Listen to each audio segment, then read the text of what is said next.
ಭಾಗ 3 ಕಡ್ಡಾಯ ವಿವರಣೆಗಳು. 1.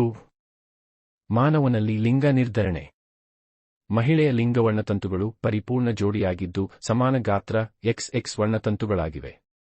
ಪುರುಷ ಲಿಂಗ ವರ್ಣತಂತುಗಳ ಜೋಡಿಯಲ್ಲಿ ಸಾಮಾನ್ಯ ಗಾತ್ರದ X ವರ್ಣತಂತು ಮತ್ತು ಗಾತ್ರದಲ್ಲಿ ಚಿಕ್ಕದಾದ Y ವರ್ಣತಂತುಗಳಿವೆ. ತಂದೆಯಿಂದ X ವರ್ಣತಂತು ಪಡೆದ ಮಗು ಹುಡುಗಿಯಾಗುತ್ತದೆ. ತಂದೆಯಿಂದ Y ವರ್ಣತಂತು ಪಡೆದ ಮಗು ಹುಡುಗನಾಗಿರುತ್ತದೆ. 2. ಏಕತಳೀಕರಣದ ಚೆಕ್ಕರ್ ಬೋರ್ಡ್. F2 ಪೀಳಿಗೆಯ ಚೆಕ್ಕರ್ ಬೋರ್ಡ್. ಲಿಂಗಾಣುಗಳು capital T small t into capital T small t. Capital T capital T capital T small t capital T small t small t small t. ವ್ಯಕ್ತ ರೂಪದ ಅನುಪಾತ 3:1.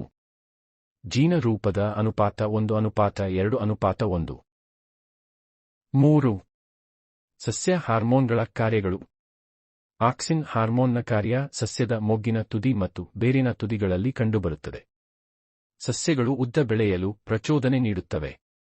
ಜಿಬ್ಬರಲಿನ್ ಹಾರ್ಮೋನ್ನ ಕಾರ್ಯ ಕಾಂಡದ ಬೆಳವಣಿಗೆಯನ್ನು ಹೆಚ್ಚಿಸುತ್ತದೆ. ಸೈಟೋಕೈನಿನ್ ಹಾರ್ಮೋನ್ನ ಕಾರ್ಯ ಕೋಶವಿಭಜನೆಯನ್ನು ಉತ್ತೇಜಿಸುತ್ತವೆ. ಹಣ್ಣು ಮತ್ತು ಬೀಜಗಳಂತಹ ತೀವ್ರ ಕೋಶವಿಭಜನೆಗೆ ಒಳಪಡುವ ಪ್ರದೇಶಗಳಲ್ಲಿ ಕಂಡುಬರುತ್ತದೆ.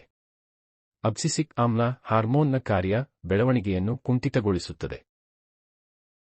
4. ಪ್ರಾಣಿ ಹಾರ್ಮೋನ್ಗಳ ಕಾರ್ಯಗಳು.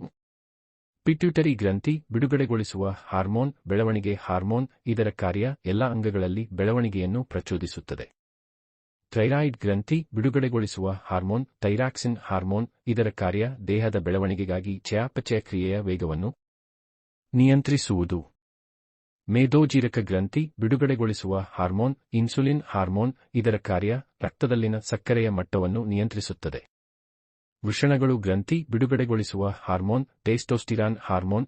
ಇದರ ಕಾರ್ಯ ಗಂಡು ಸಂತಾನೋತ್ಪತ್ತಿಯ ಅಂಗಗಳ ಬೆಳವಣಿಗೆ ಲಕ್ಷಣಗಳನ್ನು ನಿಯಂತ್ರಿಸುತ್ತದೆ. ಅಂಡಾಶಯಗಳು ಗ್ರಂಥಿ ಬಿಡುಗಡೆಗೊಳಿಸುವ ಹಾರ್ಮೋನ್ ಈಸ್ಟ್ರೋಜನ್ ಹಾರ್ಮೋನ್. ಇದರ ಕಾರ್ಯ ಹೆಣ್ಣು ಸಂತಾನೋತ್ಪತ್ತಿಯ ಅಂಗಗಳ ಬೆಳವಣಿಗೆ ಋತುಚಕ್ರದ ನಿಯಂತ್ರಣ. ಅಡ್ರಿನಲ್ ಗ್ರಂಥಿ ಬಿಡುಗಡೆಗೊಳಿಸುವ ಹಾರ್ಮೋನ್ ಅಡ್ರಿನಲಿನ್ ಹಾರ್ಮೋನ್. ಇದರ ಕಾರ್ಯ ಭಯ ಕೋಪ ಒತ್ತಡ. ಪ್ರಾಣಿಯ ದೇಹವು ತುರ್ತು ಪರಿಸ್ಥಿತಿ ಎದುರಿಸಲು ಸ್ಥಿರವಾಗುವಂತೆ ಮಾಡುತ್ತದೆ. 5. ಜರಾಯುವಿನ ರಚನೆ ಮತ್ತು ಕಾರ್ಯ. ಇದು ಸ್ತ್ರೀಯ ಗರ್ಭಾಶಯದಲ್ಲಿ ಭ್ರೂಣ ಹಾಗೂ ತಾಯಿಯ ದೇಹಕ್ಕೆ ಸಂಪರ್ಕ ಕಲ್ಪಿಸುತ್ತದೆ. ಇದು ತಟ್ಟೆಯಾಕಾರದ ರಚನೆ ಹೊಂದಿದ್ದು ಗರ್ಭಕೋಶದ ಗೊಡೆಯೊಳಗೆ ಹುದುಗಿಕೊಂಡಿರುತ್ತದೆ. ಕಾರ್ಯ ಇದು ಭ್ರೂಣಕ್ಕೆ ತಾಯಿಯ ದೇಹದಿಂದ ಆಹಾರ ಮತ್ತು ಆಕ್ಸಿಜನ್ ಒದಗಿಸುತ್ತದೆ. ಭ್ರೂಣದಿಂದ ತ್ಯಾಜ್ಯಗಳನ್ನು ಜರಾಯುವಿನ ಮೂಲಕ ಹೊರಹಾಕಲಾಗುತ್ತದೆ. 6. ಇಮ್ಮಡಿ ಪರಿಚಲನೆ ಅಥವಾ ರಕ್ತ ಪರಿಚಲನೆ. ಮನುಷ್ಯರಲ್ಲಿ ರಕ್ತವು ಪ್ರತಿಯೊಂದು ಪರಿಚಲನೆಗೆ 2 ಬಾರಿ ಹೃದಯವನ್ನು ಹಾದುಹೋಗುತ್ತದೆ. ಇದನ್ನು ಇಮ್ಮಡಿ ಪರಿಚಲನೆ ಎನ್ನುವರು.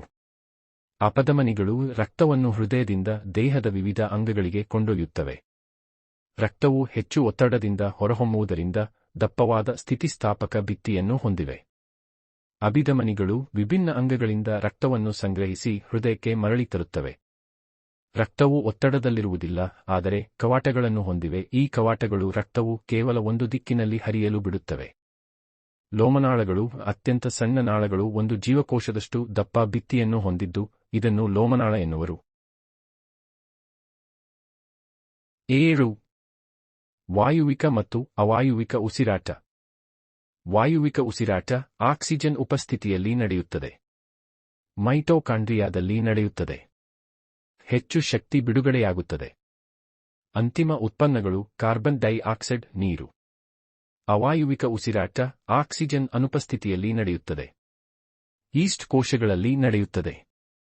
ಕಡಿಮೆ ಶಕ್ತಿ ಬಿಡುಗಡೆಯಾಗುತ್ತದೆ. ಅಂತಿಮ ಉತ್ಪನ್ನಗಳು ಕಾರ್ಬನ್ ಡೈಆಕ್ಸೈಡ್ ಎಥನಾಲ್. 8. ಲವಣಗಳ ತಯಾರಿಕೆ. ಚಲುವೆ ಪುಡಿ ತಯಾರಿಕೆ ಕ್ಯಾಲ್ಸಿಯಂ ಹೈಡ್ರಾಕ್ಸೈಡ್ ಅಥವಾ ಶುಷ್ಕ ಅರಳಿದ ಸುಣ್ಣದೊಂದಿಗಿನ ಕ್ಲೋರಿನ್ ವರ್ತನೆಯಿಂದ ಚಲುವೆ ಪುಡಿ ತಯಾರಿಸಲಾಗುತ್ತದೆ. ಅಡುಗೆ ಸೋಡಾ ತಯಾರಿಕೆ ಸೋಡಿಯಂ ಕ್ಲೋರೈಡ್ ನೀರು ಕಾರ್ಬನ್ ಡೈಆಕ್ಸೈಡ್ ಮತ್ತು ಅಮೋನಿಯಾಗಳಿಂದ ಸೋಡಿಯಂ ಹೈಡ್ರೋಜನ್ ಕಾರ್ಬೋನೇಟ್ ಅಥವಾ ಅಡುಗೆ ಸೋಡಾ ತಯಾರಿಸಲಾಗುತ್ತದೆ. ವಾಷಿಂಗ ಸೋಡಾ ತಯಾರಿಕೆ ಬೇಕಿಂಗ್ ಸೋಡಾ ಕಾಸುವ ಮೂಲಕ ಸೋಡಿಯಂ ಕಾರ್ಬೋನೇಟ್ ಪಡೆಯಬಹುದು. ಸೋಡಿಯಂ ಕಾರ್ಬೋನೇಟ್ ಪುನಃ ಸ್ಫಟಿಕೀಕರಣಗೊಂಡು ವಾಷಿಂಗ್ ಸೋಡಾ ಉಂಟಾಗುತ್ತದೆ. ಪ್ಲಾಸ್ಟರ್ ಆಫ್ ಪ್ಯಾರಿಸ್ ತಯಾರಿಕೆ ಜಿಪ್ಸಮ್ ಅನ್ನು ಕಾಸಿದಾಗ ಇದು ನೀರಿನ ಅಣುವನ್ನು ಕಳೆದುಕೊಳ್ಳುತ್ತದೆ ಮತ್ತು ಕ್ಯಾಲ್ಸಿಯಂ ಸಲ್ಫೇಟ್ ಹೆಮಿಹೈಡ್ರೇಟ್ ಇದೆ ಪ್ಲಾಸ್ಟರ್ ಆಫ್ ಪ್ಯಾರಿಸ್ ಇದು ಬಿಳಿ ಪುಡಿಯಾಗಿದ್ದು ನೀರಿನೊಂದಿಗೆ ಮಿಶ್ರಗೊಳಿಸಿದಾಗ ಮತ್ತೆ ಗಟ್ಟಿಯಾದ ಘನ ರೂಪದ ಜಿಪ್ಸಮ್ ಆಗಿ ಬದಲಾಗುತ್ತದೆ. 9. ಲೋಹಗಳ ಉದ್ಧರಣೆ ಕ್ರಿಯೆ. ಕ್ರಿಯಾಶೀಲತೆಯ ಸರಣಿಯಲ್ಲಿ ಕೆಳಗಿರುವ ಲೋಹಗಳ ಉದ್ಧರಣೆ ಲೋಹದ ಆಕ್ಸೈಡ್ ಕಾಸುವುದರ ಮೂಲಕ ಅಪಕರ್ಷಣೆಯ ಮೂಲಕ ಉದ್ಧರಿಸಲಾಗುತ್ತದೆ. ಉದಾಹರಣೆಗೆ ಸಿನ್ನಬಾರ್ ಪಾದರಸದ ಒಂದು ಅದುರು. ಇದನ್ನು ಗಾಳಿಯಲ್ಲಿ ಕಾಸಿದಾಗ ಮೊದಲು ಪಾದರಸದ ಆಕ್ಸೈಡ್ ಆಗಿ ಪರಿವರ್ತನೆಯಾಗುತ್ತದೆ. ಪಾದರಸದ ಆಕ್ಸೈಡ್ ಮತ್ತಷ್ಟು ಕಾಸಿದಾಗ ಅಪಕರ್ಷಿಸಲ್ಪಟ್ಟು ಪಾದರಸವಾಗುತ್ತದೆ. ಕ್ರಿಯಾಶೀಲತೆಯ ಸರಣಿಯಲ್ಲಿ ಮಧ್ಯದ ಲೋಹಗಳ ಉದ್ಧರಣೆ. ಹುರಿಯುವಿಕೆ ಸಲ್ಫೈಡ್ ಅದುರನ್ನು ಆಕ್ಸೈಡ್ ಆಗಿ ಪರಿವರ್ತಿಸಲು ಅಧಿಕ ಪ್ರಮಾಣದ ಗಾಳಿಯಲ್ಲಿ ಹೆಚ್ಚಿನ ಉಷ್ಣತೆಯಲ್ಲಿ ಕಾಸಬೇಕು. ಕಾಸುವಿಕೆ ಕಾರ್ಬೋನೇಟ್ ಅದುರನ್ನು ಆಕ್ಸೈಡ್ ಆಗಿ ಪರಿವರ್ತಿಸಲು ಕಡಿಮೆ ಗಾಳಿಯಲ್ಲಿ ಹೆಚ್ಚಿನ ಉಷ್ಣತೆಯಲ್ಲಿ ಕಾಸಬೇಕು. ಕ್ರಿಯಾಶೀಲತೆಯ ಸರಣಿಯಲ್ಲಿ ಮೇಲ್ಭಾಗದಲ್ಲಿರುವ ಲೋಹಗಳ ಉದ್ಧರಣೆ ವಿದ್ಯುದ್ವಿಭಜನೆ ಕ್ರಿಯೆ ಲೋಹಗಳು ಋಣಾಗ್ರದ ಮೇಲೆ ಸಂಗ್ರಹವಾದರೆ ಕ್ಲೋರಿನ್ ಧನಾಗ್ರದಲ್ಲಿ ಸಂಗ್ರಹವಾಗುತ್ತದೆ. ಆಯಾನಿಕ ಸಂಯುಕ್ತಗಳು ಇಲೆಕ್ಟ್ರಾನ್ಗಳು ಲೋಹದಿಂದ ಅಲೋಹಕ್ಕೆ ವರ್ಗಾವಣೆಯಾಗುವುದರ ಮೂಲಕ ಉಂಟಾಗುವ ಸಂಯುಕ್ತಗಳಿಗೆ ಆಯಾನಿಕ್ ಸಂಯುಕ್ತಗಳು ಎನ್ನುವರು. ಉದಾಹರಣೆಗೆ ಸೋಡಿಯಂ ಕ್ಲೋರೈಡ್ ಉಂಟಾಗುವಿಕೆ ಮತ್ತು ಮೆಗ್ನೀಷಿಯಂ ಕ್ಲೋರೈಡ್ ಉಂಟಾಗುವಿಕೆ. ಗುಣಗಳು ಭೌತಸ್ಥಿತಿ ಘನವಸ್ತುಗಳಾಗಿದ್ದು ಕಠಿಣವಾಗಿರುತ್ತವೆ. ಹೆಚ್ಚಿನ ಕರಗುವ ಬಿಂದು ಮತ್ತು ಕುದಿಯುವ ಬಿಂದುಗಳನ್ನು ಹೊಂದಿವೆ. ನೀರಿನಲ್ಲಿ ವಿಲೀನವಾಗುತ್ತವೆ. ಆದರೆ ಸಾವಯವ ದ್ರಾವಕಗಳಾದ ಸೀಮೆಎಣ್ಣೆ ಅಥವಾ ಪೆಟ್ರೋಲಗಳಲ್ಲಿ ವಿಲೀನಗೊಳ್ಳುವುದಿಲ್ಲ. ಘನಸ್ಥಿತಿಯಲ್ಲಿ ವಿದ್ಯುತ್ ಹರಿಯಲು ಬಿಡುವುದಿಲ್ಲ, ಆದರೆ ದ್ರವಿಸಿದ ಅಥವಾ ದ್ರಾವಣದ ಸ್ಥಿತಿಯಲ್ಲಿ ತಮ್ಮ ಮೂಲಕ ವಿದ್ಯುತ್ ಹರಿಯಲು ಬಿಡುತ್ತವೆ. ಸೋಡಿಯಂ ಕ್ಲೋರೈಡ್ ಉಂಟಾಗುವಿಕೆ. ಸೋಡಿಯಂ ಪರಮಾಣು ತನ್ನ ಒಂದು ವೇಲೆನ್ಸಿ ಇಲೆಕ್ಟ್ರಾನ್ ಅನ್ನು ಕಳೆದುಕೊಂಡು ಕ್ಯಾಟ್ ಅಯಾನ್ Na+ ಆಗುತ್ತದೆ. ಕ್ಲೋರಿನ್ ಪರಮಾಣು ಸೋಡಿಯಂ ಪರಮಾಣುವಿನಿಂದ ತನ್ನ ವೇಲೆನ್ಸ್ ಕಕ್ಷೆಗೆ ಇಲೆಕ್ಟ್ರಾನ್ ಅನ್ನು ಪಡೆದು ಆನ್ ಅಯಾನು Cl- ಆಗುತ್ತದೆ.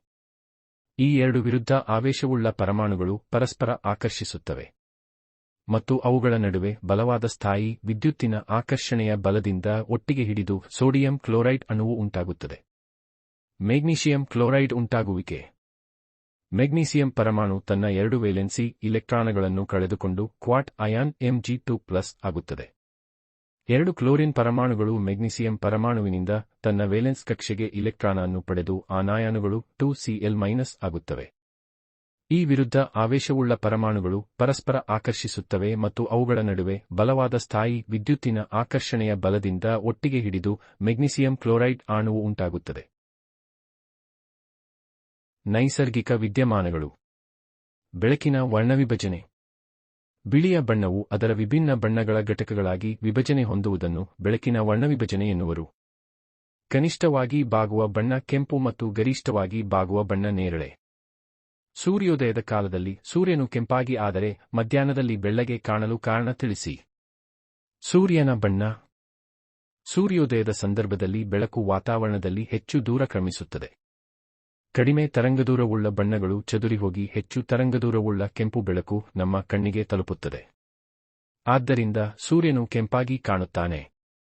ಮಧ್ಯಾಹ್ನದ ಸಂದರ್ಭದಲ್ಲಿ ಬೆಳಕು ವಾತಾವರಣದಲ್ಲಿ ಕಡಿಮೆ ದೂರ ಕ್ರಮಿಸುವುದರಿಂದ ಸ್ವಲ್ಪವೇ ನೀಲಿ ಮತ್ತು ನೇರಳೆ ಬಣ್ಣಗಳು ಚದುರಿಹೋಗುತ್ತದೆ.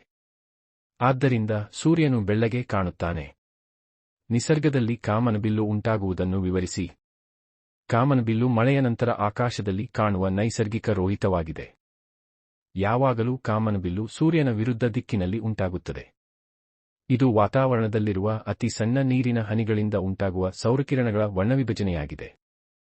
ವಾತಾವರಣದಲ್ಲಿರುವ ನೀರಿನ ಹನಿಗಳು ಕಿರುಪಟ್ಟಕದಂತೆ ವರ್ತಿಸುತ್ತವೆ. ಅವು ಸೂರ್ಯನ ಪತನಕಿರಣಗಳನ್ನು ಪ್ರತಿಫಲಿಸುತ್ತವೆ. ಅಂತಿಮವಾಗಿ ನೀರಿನ ಹನಿಗಳಿಂದ ಹೊರಬರುವಾಗ ವಕ್ರೀಭವನ ಹೊಂದುತ್ತವೆ. ಬೆಳಕಿನ ವರ್ಣವಿಭಜನೆ ಮತ್ತು ಆಂತರಿಕ ಪ್ರತಿಫಲನದಿಂದಾಗಿ ವಿವಿಧ ಬಣ್ಣಗಳು ವೀಕ್ಷಕನ ಕಣ್ಣನ್ನು ತಲುಪುತ್ತವೆ. ನಕ್ಷತ್ರಗಳು ಮಿನುಗುವಂತೆ ಕಾಣುತ್ತವೆ, ಆದರೆ ಗ್ರಹಗಳು ಮಿನುಗುವುದಿಲ್ಲ. ಏಕೆ? ಮಿನುಗುವಿಕೆಯು ವಾಯುಮಂಡಲದಲ್ಲಿ ನಕ್ಷತ್ರಗಳ ಬೆಳಕಿನ ವಕ್ರೀಭವನದಿಂದ ಉಂಟಾಗಿದೆ. ವಾಯುಮಂಡಲದಲ್ಲಿನ ವಿವಿಧ ಸ್ತರಗಳ ವಕ್ರೀಭವನ ಸ್ಥಿರಾಂಕವು ಭಿನ್ನವಾಗಿರುವುದರಿಂದ ನಕ್ಷತ್ರಗಳಿಂದ ಬರುವ ಬೆಳಕು ಸತತವಾಗಿ ವಕ್ರೀಭವನ ಹೊಂದುತ್ತದೆ. ಇದರಿಂದಾಗಿ ನಕ್ಷತ್ರಗಳು ಮಿನುಗಿದಂತೆ ಕಾಣುತ್ತವೆ. ಗ್ರಹಗಳು ನಕ್ಷತ್ರಗಳಿಗಿಂತ ಹತ್ತಿರದಲ್ಲಿವೆ. ಇದರಿಂದಾಗಿ ಅವು ನಕ್ಷತ್ರಗಳಿಗಿಂತ ದೊಡ್ಡದಿರುವಂತೆ ಗೋಚರಿಸುತ್ತವೆ. ಬೆಳಕಿನ ಆಕಾರವು ದೊಡ್ಡದಾದಂತೆ ಬೆಳಕಿನ ಸ್ಥಿತ್ಯಮ ತರ ಕಡಿಮೆಯಾಗುತ್ತದೆ. ಆದ್ದರಿಂದ ಅವು ಮಿನುಗುವುದಿಲ್ಲ. 11. ವಿವಿಧ ವಿದ್ಯುತ್ ವಾಹಕದ ನುತ್ತಲೂ ಉಂಟಾಗುವ ಕಾಂತಕ್ಷೇತ್ರದ ಗುಣಲಕ್ಷಣಗಳು. ಸೋಲೆನಾಯ್ಡ್ ಅವಾಹಕ ಹೊದಿಕೆ ಇರುವ ತಾಮ್ರದ ತಂತಿಯ ಸುರುಳಿಗಳನ್ನು ಒತ್ತೊತ್ತಾಗಿ ಸುತ್ತಿರುವ ಸಿಲಿಂಡರ್ ಆಕಾರವನ್ನು ಸೋಲೆನಾಯ್ಡ್ ಎನ್ನುವರು. ಸೋಲೆನಾಯ್ಡ್ನಲ್ಲಿ ಉಂಟಾದ ಕಾಂತಕ್ಷೇತ್ರದ ಲಕ್ಷಣಗಳು. ಸೋಲೆನಾಯ್ಡ್ ಒಳಭಾಗದಲ್ಲಿರುವ ಕಾಂತೀಯ ಬಲರೇಖೆಗಳು ಪರಸ್ಪರ ಸಮಾಂತರ ಸರಳ ರೇಖೆಯಂತಿವೆ. ಸೋಲೆನಾಯ್ಡ್ ಒಳಭಾಗದ ಪ್ರತಿ ಬಿಂದುವಿನಲ್ಲಿ ಕಾಂತಕ್ಷೇತ್ರವು ಸಮನಾಗಿರುತ್ತದೆ.